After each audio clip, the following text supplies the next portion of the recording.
each year, everyone comes out with their whitetail rut prediction. In 2016, of course, is no different.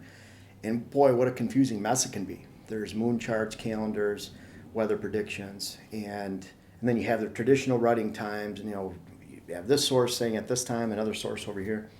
So really, what do you believe? My goal is I have a busy life, you have a busy life, most people do. I need to offer a lot more precision than just, going by this moon phase and it's going to be good hunting then, because that doesn't always work. Something I've lived by and I think is critically important is that weather dictates a lot of deer movement. And for example, you can have a great moon phase, but if it's a hot, boring, terrible, windy day in November, let's say it was a high of 80 in southern Wisconsin, southern Michigan, northern Ohio, you're just not going to see a lot of deer movement. It's not to say you can't shoot a big buck during that time, but the odds are really low.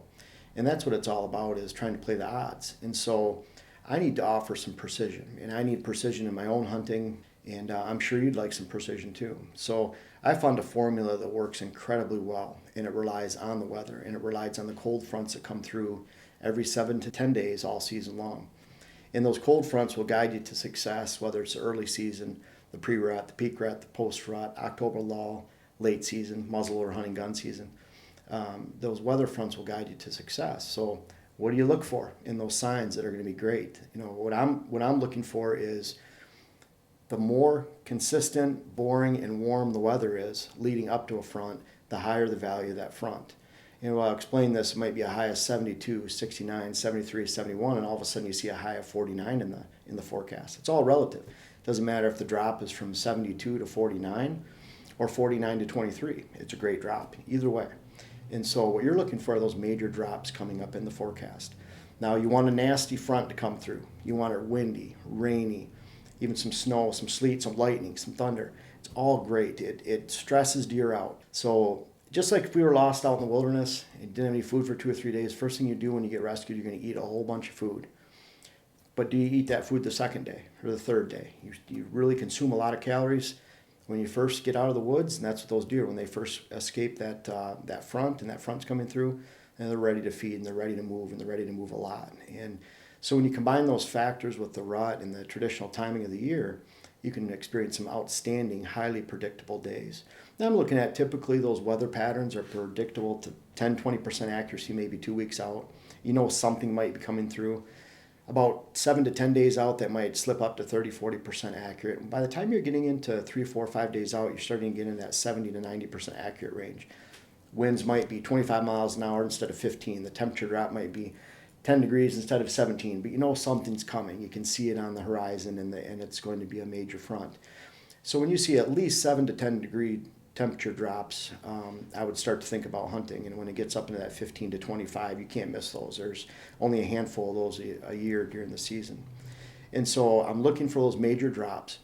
But when do you look for those major drops? If you're sitting in February at your boss's office and you have to pick some days off work, I suggest that you pick weekends with flexibility. So you might, in Wisconsin, our traditional rut period, and your traditional rut period is going to be the same every single year. There's a lot of data to support that. It's not influenced by the moon. It's not even influenced by the weather, the actual breeding during the rut. Now, the activity levels are influenced by other factors, but they're going to breed at the same time. What I suggest is you offer a little flexibility. So you might pick 3 weekends. Like here, it might be the last weekend in October, the first 2 weekends in November. I'm in southern Wisconsin. And you can pick those weekends to hunt. And then if you could talk to your boss, talk to your place of employment, and say, well, I'm going to take a long weekend, but maybe I can take a Monday, Tuesday instead of a Thursday, Friday. Just kind of watch those weather patterns and match to it as best you can. If you're like me, you can hunt just about any day you want, then I'm purely hunting cold fronts. I very rarely, if ever, hunt a warm front unless I'm just going out to shoot some does with the boys or practice some management.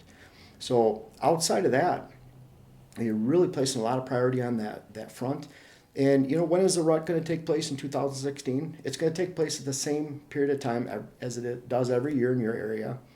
And then the activity levels are going to be influenced by the weather. And so if you have those cold fronts coming through, if you can see a major cold front coming up on Thursday, 20-degree drop, and it's 80 degrees on Tuesday, Wednesday, then I'm going to wait till Thursday, Friday, Saturday to hunt, even if I have that time off. I'm going to try to go to work, beg, borrow, and make sure that I can switch those days around.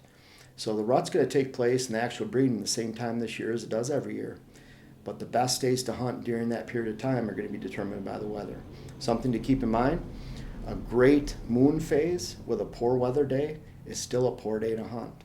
On the flip side, a poor moon phase with great weather is a great day to get out in the woods. So keep that in mind when you're heading out to the woods this year, and you can make sure that you don't miss out, because often during that 3-week rut window, there's probably only 4, 5, 6 high value days that you need to be in the woods.